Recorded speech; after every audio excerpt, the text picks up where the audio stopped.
ప్రతి ఒక్కరు కూడా ఆలోచించిన తర్వాత లాభ నష్టాలు బేరీ చేసుకోవడం కాకుండా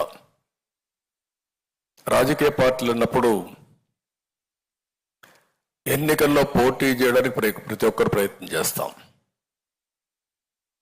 నేనైతే ఇప్పటికీ 9 ఎలక్షన్లు 78 నేను పోటీ చేశాను. తర్వాత 83 నుంచి రాష్ట్ర స్థాయిలో రాజకీయాలన్నీ కూడా 84 ఆగస్టు క్రైసిస్ నుంచి నేనే అభ్యర్థుల ఎంపిక కానీ ఎన్నికలు నిర్వహించడం కానీ అక్కడి నుంచి కూడా చేశాం. ప్రతి ఒక్క ఎన్నికల్లో పొత్తులు పెట్టుకున్నాం. అవసరమైనప్పుడు పొత్తులు లేకుండా పోటీ చేశాం.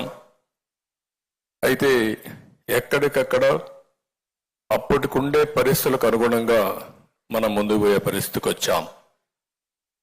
అయితే ఈరోజు కూడా ఈ పొత్తులు పెట్టుకున్న తర్వాత తెలుగుదేశం పార్టీకి ఒక విశ్వసనీయత ఉంది. అదే మరి బీజేపీ కూడా జాతీయ పార్టీగా ఉంది. వారు కూడా అధికారంలో ఉండడమే కాకుండా ఒక విశ్వసనీయత వారు కూడా ముందుకు పోయే పరిస్థితి వస్తుంది. ఇంకో పక్క జనసేన పార్టీ కార్యకర్తలు కూడా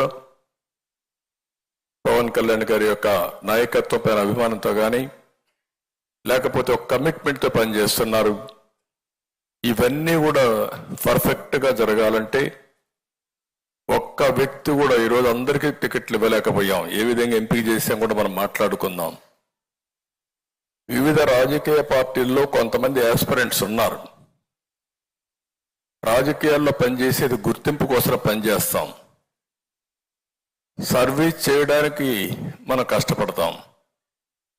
ఓసారి పొత్తుల వల్ల కొంతమందికి సీట్లు ఇవ్వలేకపోయాం. చాలా కష్టపడ్డారు, జైలుకు పోయారు. మన పార్టీలో పోరాడారు, జనసేనలో పోరాడారు, త్యాగాలు చేశారు. బీజేపీ కూడా ఆస్పిరెంట్స్ ఉన్నారు, వారికి కూడా ఇబ్బందులు. అందరికీ పోటీ చేయాలనే ఆలోచన ఇవన్నీ ఉంటాయి. ఈరోజు ఎన్ని సీట్లు అనేవి కాకుండా రాష్ట్రం గెలవాలి, ప్రజలకు న్యాయం జరగాలని మనం ముందుకు పోయినప్పుడు నాకైతే బాగా గుర్తుంటుంది. ఇక్కడ కొంతమంది ఉన్నారు, కొంతమంది రాలేదు. కానీ విశాఖ సౌత్ బాబ్జీ, అనకాపల్లి గోవింద్, పిఠాపురం వర్మ, నిడదవోలు శేషారావు, ఉంగుటూరు ఆంజనేయులు, తెనాలి ఆలపాటి, తిరుపతి సుగుణమ్మ, ఇలాంటి 31 మందికి మనం సీట్లు ఇవ్వలేకపోయాం తెలుగుదేశం పార్టీ. ఇదే విధంగా మిగిలిన సీట్లు జనసేన సీట్లు ఇవ్వలేకపోయారు. పోయినసారి పోటీ చేసిన సీట్లో కూడా జనసేన అకామిడేట్ చేయలేకపోయారు. 2019లో పోటీ చేశారు. ఈసారి పొత్తుల ధర్మంగా వాళ్ళు ఇవ్వలేకపోయారు.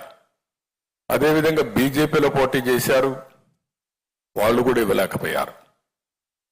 అదే సమయంలో మీరు చూస్తే పాతపట్నం రమణ, శ్రీకాకుళం లక్ష్మీదేవి, మైలవరం దేవిని నుమ, పెదకూరపాడు శ్రీధర్, మన పార్టీలో సీట్లు ఇచ్చాం. మన పార్టీలో ఉండే వ్యక్తులు కూడా మనం అకామిడేట్ చేసుకోలేకపోయాం. ఈ విషయం మీరు గుర్తుపెట్టుకోవాల్సిన అవసరం ఉంది. అంటే వాళ్ళు కష్టపడలేదని కాదు, కష్టపడ్డారు.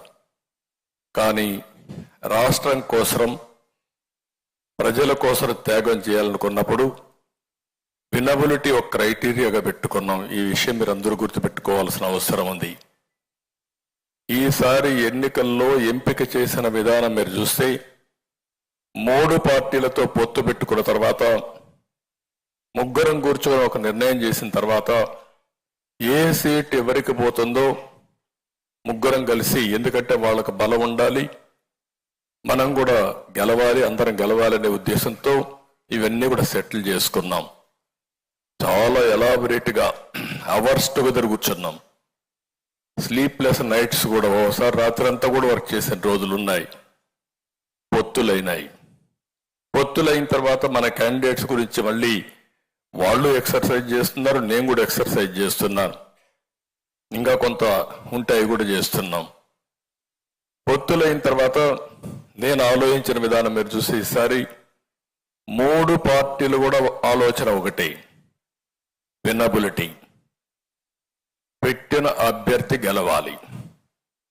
ప్రజలు ఓటేయాలనుకున్నా ఓటేయించుకునే శక్తి, సమర్థవంతంగా ధీటుగా పోరాడే వ్యక్తి మనం పెట్టుకోవాల్సిన అవసరం ఉంది. ఎప్పుడు కూడా రాజకీయాల్లో అభ్యర్థుల ఎంపిక చాలా కీలకం.